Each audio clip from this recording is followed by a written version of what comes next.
Warriors fans, DeMar DeRozan has been unsigned since Sacramento waived him. Reported suitors: Miami, Cleveland, Denver, Detroit, even a Raptors reunion. Golden State appeared in none of that coverage. And at 1:09 this afternoon, Shams Charania said the real story was happening quietly, away from all of it. DeMar DeRozan has agreed to sign with the Golden State Warriors. Before you scroll off, I'll tell you why Golden State specifically won this and what Draymond posted minutes later.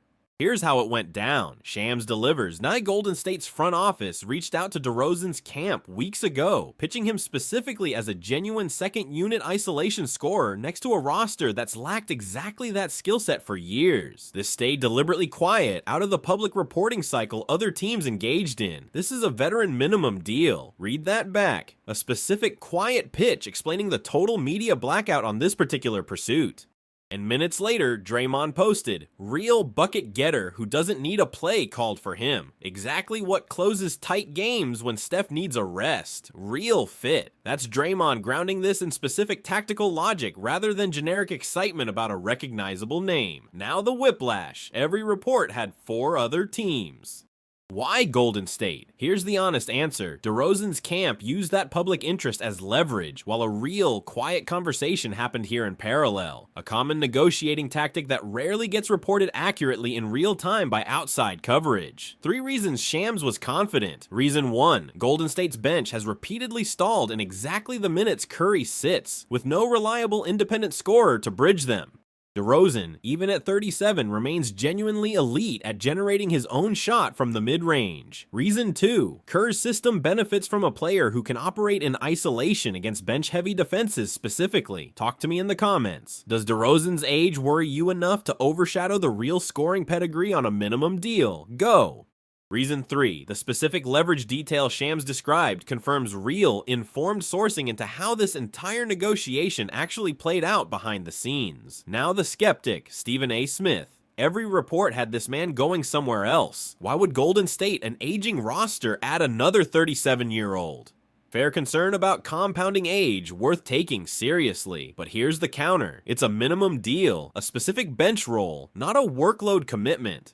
Golden State's own track record managing veteran minutes is real and genuinely demonstrated across recent seasons. Here's the human weight. DeRozan has never won a championship in 17 seasons. A genuinely stable, championship-tested organization represents real, late-career opportunity independent of any specific role speculation. But the honest risk, declining defense, and real age mean this fit isn't guaranteed to translate cleanly onto a genuine contender's rotation.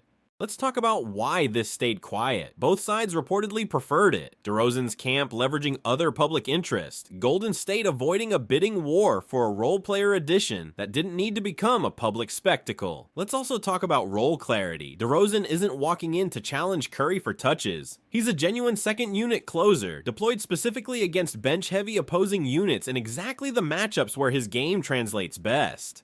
Let's also talk about the actual production case here. DeRozan averaged 18.4 points, 4.1 assists, and 2.9 rebounds across 77 games in his final Sacramento season, his lowest scoring total since 2012-13, but still genuinely reliable production on a roster with little spacing around him. In a genuinely better shooting environment, that number should climb rather than fall further.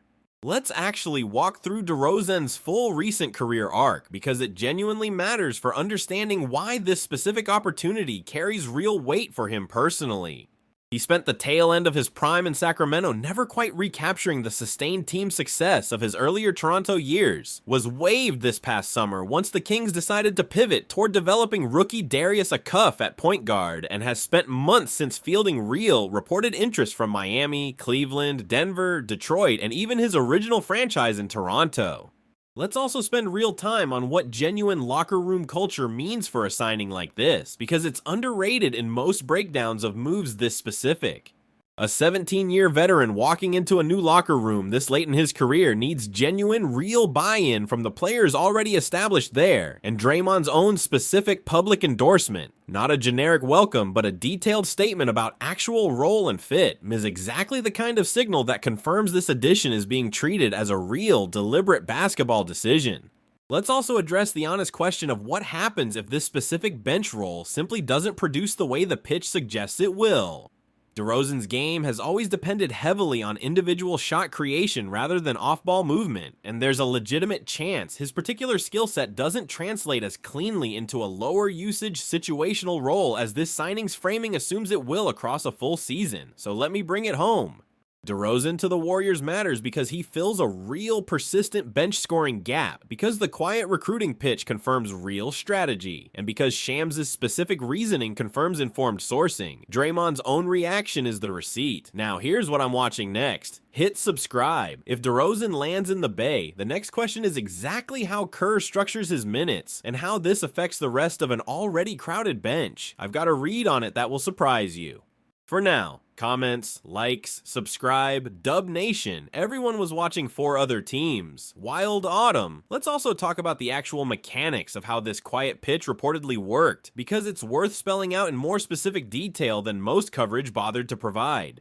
Rather than engaging in the kind of public back and forth several other reported suitors conducted throughout the summer, Golden State's staff reportedly made one direct, detailed presentation to DeRozan's camp early on, specifically framing exactly what his offensive touches would look like running a genuine second unit, and then simply waited rather than continuing to negotiate through the media.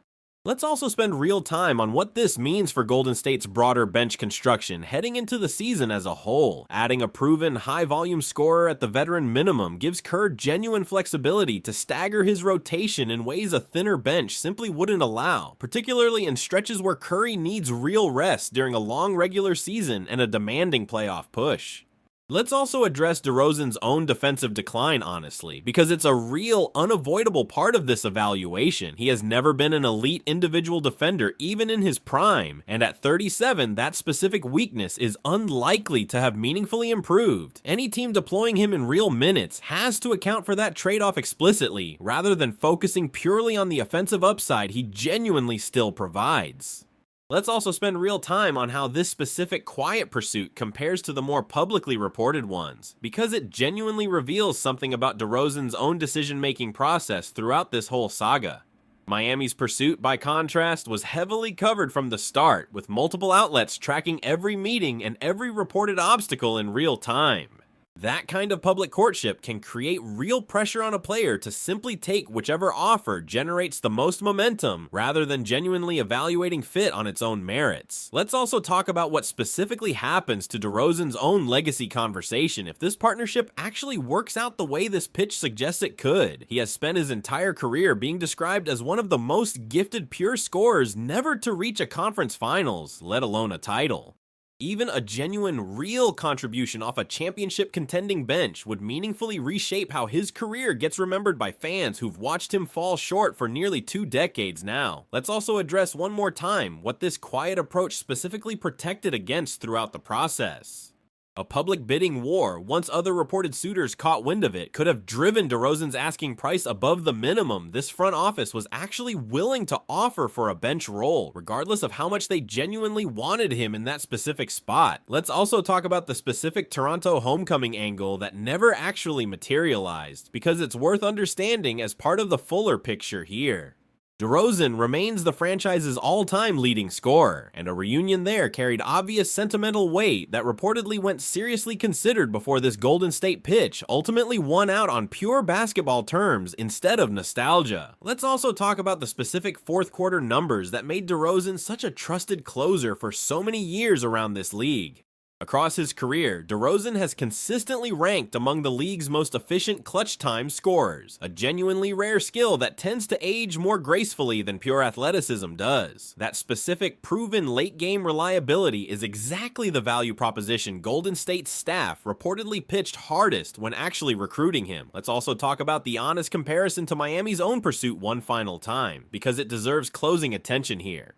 Multiple reports specifically named the Heat as the presumed frontrunner given their reported prioritization of DeRozan after missing on other targets earlier in free agency, which makes this quiet outcome an even bigger surprise to national coverage that had genuinely settled on a different expected ending weeks ago. Let's also talk about what this specific signing means for the roster's overall depth chart heading into final camp decisions.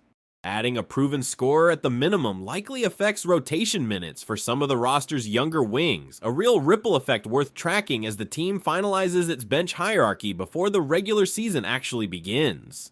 Let's also close with one more honest note on Derozan's own personal motivation here specifically.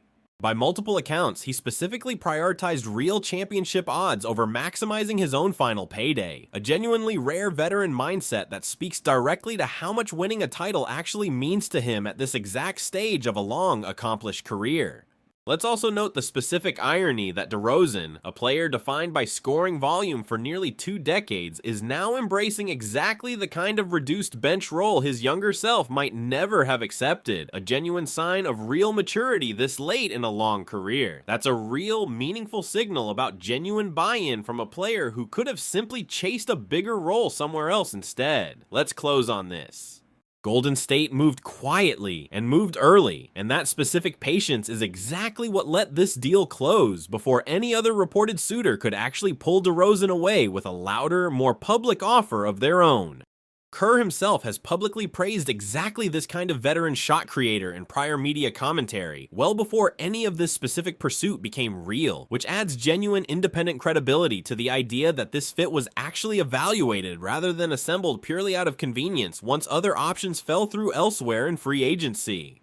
That's the receipt worth remembering here. Real, sustained recruitment, not just a name added purely to fill out a roster spot at the last minute before camp. Wild autumn for a fan base that never saw this specific name coming into the conversation. Genuinely, nobody had this specific pairing on their radar heading into today.